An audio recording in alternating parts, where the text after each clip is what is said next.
बिस्मिल्लाहिर्रहमानिर्रहीम। अस्सलाम वालेकुम। कैसे हैं आप सब? उम्मीद है कि आप सब खैरियत से होंगे। मैं भी अल्लाह के फ़ज़ल से बिल्कुल खैरियत से हूँ।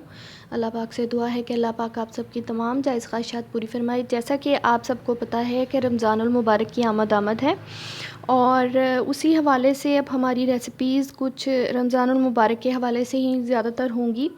और रमज़ानुल मुबारक में आपको पता है कि हमारी कोशिश होती है कि कम से कम जो टाइम है हमारा वेस्ट हो और ज़्यादा से ज़्यादा हम अल्लाह ताला की इबादत करें। तो उसी हवाले से मैं एक सहरी में बनाने के लिए पराठा भी उसको कह सकते हैं, आप रोटी भी कह सकते हैं, तो वो मैं एक लेके आई हूँ। न्यूट्रिशन सा पराठा है और झटपट भी बन जाएगा और आपका टाइम भी उसमें कम जो है वो यूज़ होगा। तो इसके लिए हमें चाहिए है 1 कप आटा, जो नॉर्मल आटा होता है, मैंने वही वाला आटा लिया हुआ है। और इसके अंदर हम डालेंगे एक हाफ़ टी स्पून जो है नमक की, और 1 टीस्पून इसमें मिर्च। उसके अलावा 1 टेबलस्पून इसमें आप चाहे तो ऑयल डाल लें, चाहे तो आप बटर मेल्ट करके डाल लें। और इसके अलावा इसमें हम ऐड करेंगे थोड़ा सा हरा धनिया, और उसके अलावा इसमें जाएगा 1 टीस्पून इसमें जाएगा लहसुन। इसको हम गार्लिक पराठा भी कह सकते हैं और इसको न्यूट्रिशन वाला पराठा भी हम कह सकते हैं। अगर आप चाहें तो इसमें आप एग भी ऐड कर सकते हैं। तो अब हमने इसमें पानी ऐड करना है। पानी हम हाफ़ कप पहले डालेंगे, उसको थोड़ा थोड़ा करके हम इसके अंदर डालेंगे ताकि जो है इसमें लम्स ना बने और जो है ये अच्छी तरह जो है एब्ज़ॉर्ब हो जाए इसमें। पहले हमने हाफ़ कप इसमें ऐड किया है। इसको अच्छी तरह से हम करते जाएंगे और इसको मिक्स करते जाएंगे ताकि ये जो है इसमें लम्स ना बने। इसको मिक्स कर लेते हैं अच्छी तरह, विस्कर के साथ इसको मिक्स करेंगे। चूँकि ये आटा है, हो सकता है कि इसमें लम्स वग़ैरह भी बन जाएं, तो उस पर आपने परेशान नहीं होना। इसमें आपने ये करना है कि फिर आपने इसको बीटर से या तो बीट कर लें, या फिर आप इसको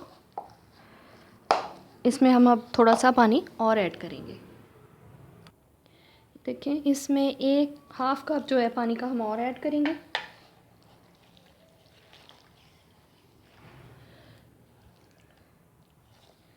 इसको अच्छे से मिक्स कर लेंगे।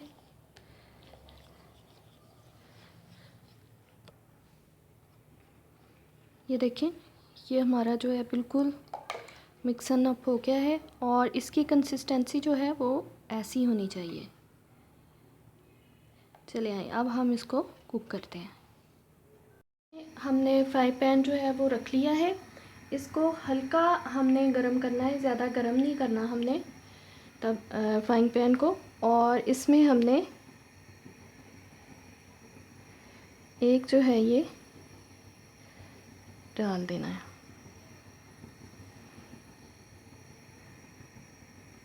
ये आप क्वांटिटी के हिसाब से देख लें, आप कितना आपका पैन है उसी हिसाब से फिर आप जो है उसमें इसकी शेप बना लें। अब हमने इसको पकने देना है। जब इसकी साइडें जो है अच्छी तरह पक जाएंगी तो फिर हम इसको चेंज करेंगे इसकी साइड। चलें अब इसको पकने देते हैं। ये देखिए, एक साइड से अब ये बन गया है। इसकी साइड जो है चेंज करते हैं।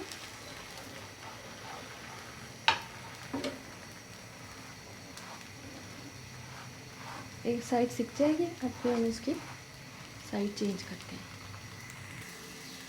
ये देखिए, एक साइड पक गई थी, अब मैंने इसकी साइड चेंज की है। इसकी मुझसे थोड़ी सी साइडें जो हैं ये चेंज करते हुए टूट गई हैं, तो इसका थोड़ा सा ध्यान रखें क्योंकि बहुत सॉफ्ट सा ये आटा होता है, तो इसकी ये साइडें जो हैं ये टूट सकती हैं। लेकिन साइडें अगर नहीं भी इसकी ठीक बनती, टूट भी जाती हैं, तो फिर भी इसका टेस्ट जो है बहुत अच्छा होगा।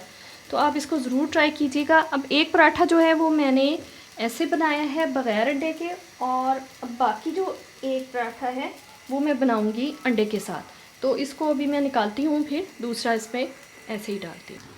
चलें, अब ये जो नेक्स्ट वाला है मेरा पराठा, इसमें मैंने एग शामिल किया है। जो बच्चे अंडा नहीं खाते और तंग करते हैं तो उनके लिए ये जो पराठा है ये ज़बरदस्त है, उनको ये पराठा बहुत पसंद आएगा। तो इसको हल्की आंच पे आप पकाइए। इसको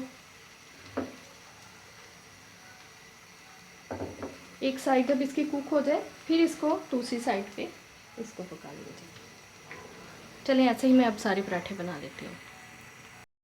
ये देखिए मज़ेदार से हमारे पराठे रेडी हैं और बहुत सारे पराठे बन गए हैं। ये देखें, एक कप से बहुत सारे पराठे जो हैं बन गए हैं और बहुत ही मज़ेदार, बहुत ही क्रिस्पी से और मज़े के हैं।